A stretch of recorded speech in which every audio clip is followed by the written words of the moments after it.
And joining us now on the debate in Stanford, California, Ebrahim Yazdi, former Iranian foreign minister and current Secretary General for the Freedom Movement of Iran.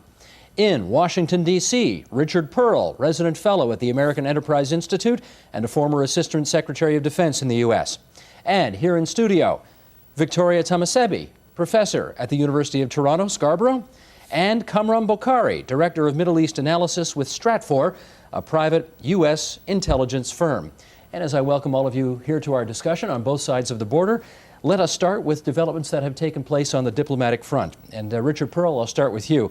As we know, earlier this month, the United Nations Security Council adopted its third resolution for imposing sanctions against Iran for its refusal to stop enriching uranium and potentially pursuing a nuclear program. Is the international community, in your view, taking the right approach in dealing with Iran's nuclear program? Well, I think the sanctions are directionally correct, but they are so feeble, so scant in encumbrance on the freedom of the regime to continue to pursue nuclear weapons that I don't think it will have any serious effect. And if the challenge is sanctions that could actually impair the ability of the mullahs to go forward with their nuclear program, by that standard, these sanctions are a complete failure. KAMRAN BOKHARI, your view on the sanctions against an attempt by Iran to potentially achieve nuclear weapons status? Well, I mean, the situation with the sanctions is as such that you basically can't separate the nuclear issue from the Iraq issue, the U.S.-Iranian negotiations on Iraq. The United States is limited because of the need to negotiate with Iran on Iraq in how far it can go on the nuclear issue. And besides, the nuclear issue at this point in time is a bargaining chip for the Iranians and, of course, a tool in reverse for the United States to press Iran, shaping its behavior on Iraq. Victoria TAHMASEBI? Yes, I think the issue of sanctions is very intimately linked to the fate of Iranian people as well. So we have to be careful when we talk about sanctions. Who are we hurting? Are we putting pressure on the Iranian regime, or are we hurting Iranian people? What do you think the answer to that is? I think it will, on the long run and the short run, it will hurt the fragile trust that already exists in terms of U.S. reputation and intention in regards to Iran and the region. So I don't think it will help building any trust or helping Iranian social movements, actually, to Ebrahim Yazdi, your view on this? Well, I agree with Victoria, and I believe that what the United States is trying to do is hurting the Iranian people before hurting the authorities.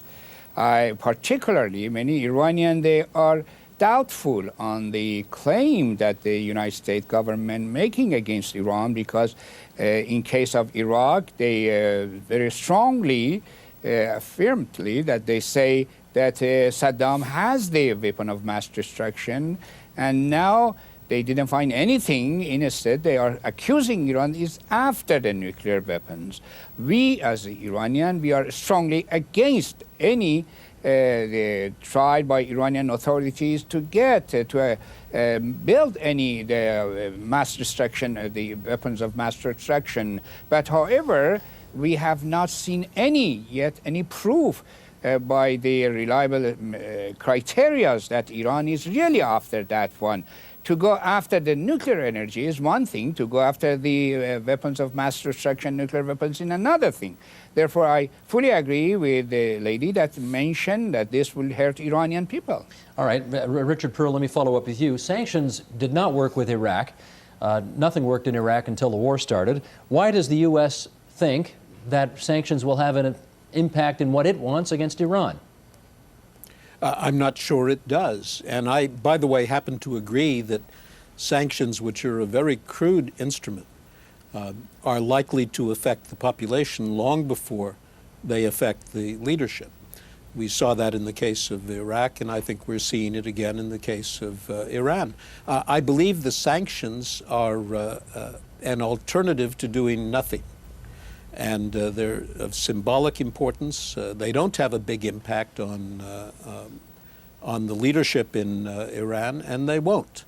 So I'm not a supporter of these sanctions. When you say it's If an one alternative to wants- doing nothing, is it your view that they're doing the sanctions, the Americans are behind the sanctions because their alternative at the moment is nothing?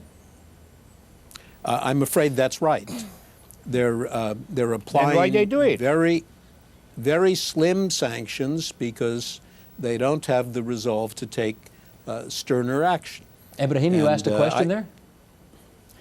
Yes, if, as Mr. Pearl saying, it doesn't have the proper effect or expected effect, why they are doing that one? Mr. Pearl, what's the answer? Well, you'd have to ask them. I think it's a foolish policy because it will not be effective.